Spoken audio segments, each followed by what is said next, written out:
Hey, welcome into the side segment, the Chris Miles Money Minute here on the Fearless Investor Podcast. I'm Kyle Stanley. And of course, the Chris Miles Money Minute is with Chris Miles, believe it or not. And if you missed the first episode that we had this last month in a two-part series, we are talking about infinite banking. It is an incredible way to be able to accelerate your money, to use this money that usually would be sitting in a savings account. And a lot of people, you think that's the only way to keep it liquid. It's not the only way to keep it liquid. In fact, not only can you use a whole life insurance policy to keep your money liquid, but to grow it at a 4 to 5 or even more percent annual return. And that is a beautiful thing. Savings accounts no longer get you returns hardly at all. So why keep your money in the savings accounts if you can keep it liquid in a whole life insurance policy that can then go to real estate or other types of investments and continue to grow? Go back to that first episode if you missed it.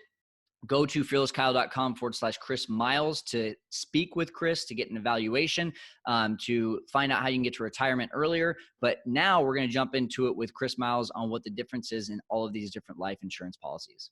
Why would someone want to do, there's just backing this up for a second because we talked about term, but there's term, there's whole, there's universal index life insurance. There's a few different ways of looking at this.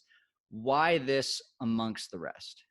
Yeah, the reason is that because I used to be a huge fan. So the difference between the three different life insurances, right? There's term insurance. Yeah. We kind of get that. It's just plain old insurance, just like your car insurance. Like it only pays out when you die. So it doesn't benefit you at all necessarily, right? It's good, it's cheap, and it's fantastic use. Like I still have term insurance on me, but I buy convertible term insurance that I can convert to a permanent policy later on, right? And that's where there's two options. So that's term insurance. Now the two permanent type options are universal life or whole life. Now the difference is this, and they're kind of subtle from the outside perspective. When you really dig into it, I realized like with universal life, I used to be a huge fan of them until 2006 when I learned what I could do with the whole life differently. In fact, I used to sell it like crazy, the universal life stuff. Even the equity index before it was popular. The problem is this, and this is when I started to dig into it more and I started to train other agents how it worked. I found some holes with index universal life. For example, the nice thing is it's tied to the stock market, but when the market goes down, you don't necessarily lose money from the interest, right? So there's variable life insurance, variable universal life. That's risky. I saw when I came in as a financial advisor, I used to sell those, but when it was Y2K, people were losing their policies because the market was tanking, insurance costs were coming out, and they had no money. They had to throw in extra money to keep it afloat. Right. With equity index, you don't have that problem because they put a floor of 0%. If the market goes down, you still earn 0. If the market goes up, you can earn that interest rate up until 10%, and then it caps it around 10. And that's varying depending on the company, but that's pretty typical, right? Here's the problem though, is that if it does have let's say we go into recession, which we've already officially gone into, they've already announced it. We are in a recession right now. It's very typical for the market to go down for a few years before it pops back up. Well, say it goes down for 2 years, you're now earning 0% per year. Now you might say, good, I'm not losing any money, but you're not gaining anything either. But remember, even though you're earning 0%, so you're not losing money there, insurance costs still come out. So if insurance costs come out, right? Say you had like $10,000 in there, $1,000 of insurance costs come out, you're down to $9,000. The next year, same thing. Now it's down to like $8,000. And by the way, those costs go up every year in universal life. So it's like a renewable term insurance. Those costs tick up a little bit every year. It gets more and more expensive. So now you're down to $8,000. Even if the market made you 10%, you're like, well, cool, I just made 10%, but well, that doesn't do much because I just made $800. I'm still at 8,800. Oh, and now insurance costs got to come out again, right? So even though the market was swinging back to try to make you in positive territory, you lost money. So you have to be careful about that. It can be designed, but if the market's not doing well, the stock market, you could actually find that when you get into your later years, when you want to start using the money, it could actually start losing money instead. And that means you have less money to use. So you have to be careful of those. Also, there's surrender fees. So if you try to access cash, usually they'll limit you, right? They'll say, no, you can't touch this because there's surrender fees and stuff. So and you know this, I talked to a lot of people before you and I got a whole life insurance policy from you. Yeah. And I was interviewing people. I was drilling them with questions. I was like, I need to know everything before I make this decision. Yeah. And the one thing I kept hearing that was very common was, yes, you can do infinite banking with universal life insurance. That's the people who were dead set on universal life insurance. They were saying, yes, you can. Mm-hmm. Now, you kind of are on a different standpoint with that. I want to hear where you're coming from when it comes to people who are listening to this and saying, well, my insurance guy says that I can do that with universal, and I'm dead set on universal, so I'm going to go do that. Where's the disconnect there? Yeah, traditional infinite banking, where they say like you just store up money in there, and then you can use that money to go finance a car, right, or buy a house or something like that, right? They'll tell you to do that kind of stuff. You can do that with Universal Life within limits, right? Like they have those surrender fees, so it limits how much you can access, especially in those first 10 to 15 years. There's a lot of different fees and stuff that are kind of hidden in there. So it looks like you have cash, but it's all locked up, right? The other thing is this, is that and this is the subtle piece. When I talk about infinite banking, and from an investor perspective, that double dip effect where you make money in the life insurance and you're making money in the investment, they don't really allow that with Universal Life, because with Universal Life, what happens is they'll say, hey, well, say they give you the money, they lend you the money at 5%. Let's just see that same example, right? Well, when they lend you the money at 5%, they're also going to do what's called a wash loan, where they credit 5% on top. So it makes it like a 0% loan. But like what you were saying, you're like, yeah, but that full 50,000 earns interest of that example you're giving, right? That doesn't happen. In this example, it's almost like if you borrow 30,000 is making zero, right? 20,000 is making money, but not the 30. That's a key difference, because with whole life, that full 50,000, if you borrow 30 and you have 50,000 in there, that full 50 is earning tax-free returns. There is a 5% interest rate, but the key thing is this, and this is a whole nother, almost you need to have something shown with numbers like I have on YouTube and stuff, right? Where it says, here's compound interest, here's simple interest, and how it works with loans versus compounding interest.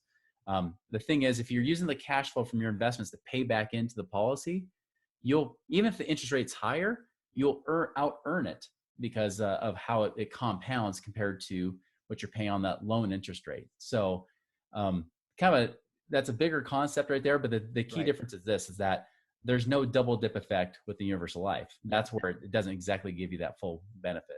And that's what's so powerful. So guys, this is a 2-part series, obviously. And the first part, what we talked about was a very specific example. Go back to that if you have not listened or watched it yet. If I have $50,000 in a whole life insurance policy and I take out $30,000, I'm still getting paid interest on that $50,000 if the whole life insurance policy is made correctly. But with Universal, if it's taken out based on what Chris, you're telling us, if you take out 30,000, you're only getting paid on what's still in the life insurance policy. And so that right there, that's why it's so powerful to me, is that this is something that it's a piggy bank that I can continue to take from. Just like what you said, it's like a HELOC you can continue to take from, but you're still getting that effect of building up the bank account without anything really feeling like it's being taken out. So that's really cool. What I've also seen is that not every whole life insurance policy is made the same. And so there's really cool tricks that you have. I don't want you to give away all those tricks, but I would like to hear from you, like what makes the way that you make them so different help people that much more? I'm one of those people, I always like to build a better mousetrap, right? Like I like to take a concept, even if I learn from somebody else, and say, how can I make it better? Like, how can I break this model? How can I make it, do something better than what it is? I'm always perfecting things. Mm-hmm. So it's been over the course of 18 years, that's a big reason. There are some people that know how to do what I do and even can design it that way, but there's usually 2 things in the way. One, insurance companies will never teach an insurance agent how to structure them this way. They just don't think that way. Even if you call up a company, say, design this for me, you'll come out and you're like, these numbers stink. Like, why would I do this? Because then even people inside the company don't know how to do this, right? A lot of it has to do with manipulating the cost structure underneath it. And so that's what I do, is I create it to be minimal cost, So that's why it's a minimal death benefit with the maximum amount of cash going in. And of course, because I don't need the money, right? That's the fun thing, is that a lot of these career insurance guys need the money. So even if they know how to do it differently, this is the second part. And even if they know how to do it differently, they may say, well, you know what? If I do it this way where it pays me a little bit more, they still get a good policy, but I'll make more money too, right? And the thing I always guarantee people is that mine will always be the best returning policies, not just because of the dividends, because I've had people use the same exact companies and I've kicked the crap out of their own policies, you know? So we're trying to use the same company against each other. Like, people come back and say, how did yours beat this guy so badly? And that's an infinite banker. I'm like, because I know how to manipulate the numbers to get the max ROA possible in any given situation. That's good. Well, I want to finish with this. I've got, with what we've been talking about over this 2-part series is maybe some more short-term stuff. I've got an idea of where I want to take about 80% of what I've got in my whole life insurance policy, and I want to use it towards getting a buy and hold. And the cash flow from that should be right around $300 to $400 a month. So if I'm taking, let's call it, I'm just going to use an arbitrary number. Let's say I'm using $20,000 to go towards this, and I'm cash flowing $300 a month. Sweet. What would you be doing with that cash flow? Would you use all of it to go back into the life insurance policy? Would you pocket some of that? Would you, how would you kind of strategically use that cash flow towards the future investments? You could do either. You definitely could do either. If we do the math, right? If we know it's 5% loan rate, we know that 20,000, we'll be paying $1,000 a year in interest. I would at least recommend doing more than $1,000 a year in interest. Okay. So if you wanted to pocket some of it, I would say, great, pay at least $100 a month towards it, right? Or 1,000 plus a year towards it. But the truth is, I mean, I don't mind taking all the cash flow and putting it right back in. But every situation is different. If you need the cash flow for something because you're like, hey, I'm negative cash flow in my life right now, I need this cash. Well, great, use it. In fact, if you are negative cash flow right now, you probably shouldn't get an infinite banking policy as much. You probably should just get a convertible term insurance policy that we can do later on and just get your cash flow numbers up. And then once the numbers are up, then we can convert to whole life later. So I like it. Yeah, it just depends on the situation, but that's the cool thing. It's flexible. You can do it however the heck you feel like. There you go. I love it. See, if you guys aren't catching this, acceleration is really what we're talking about here. This is the opportunity to accelerate your money, and a savings account is just not going to do that today. It's not going to, it hasn't been doing it for a long time. And so you need to be, to me, this is like the ultimate savings account and the ultimate way to be able to use it as a vehicle to grow your money. So Chris, is there anything that I haven't asked that people need to know about this before we wrap it up? You know what? The best thing is, I mean, we can talk about this in another show about the numbers and how it all works. Or you could just send it to YouTube and look up other videos I've done on that same subject if you want to see the numbers. But I think that's the biggest thing, is to see how it works. And then of course, like you said, you've got the link. Someone can always reach out and say, what do those numbers look like for me? Yeah. And that's really what you should do, guys. Just go to fearlesskyle.com/Chris Miles, and you can check out basically just getting a free evaluation with Chris. Like, how awesome is that? You're listening to him right now. You're hearing some things. Maybe you've got some questions, and maybe you're ready to pull the trigger on, getting some help at getting to retirement early through whole life, through some of the strategies that Chris is talking about. But either way, you just want to connect with him. So go to fearlesskyle.com/Chris Miles. It takes 5 minutes to fill out this very easy, simple evaluation analysis for your current financial situation. And Chris is going to be able to connect with you and show you how you can get to your goals quicker. Chris, this has been awesome. Thanks for another episode of the Chris Miles Money Minute. Appreciate you being on, man. My pleasure, man.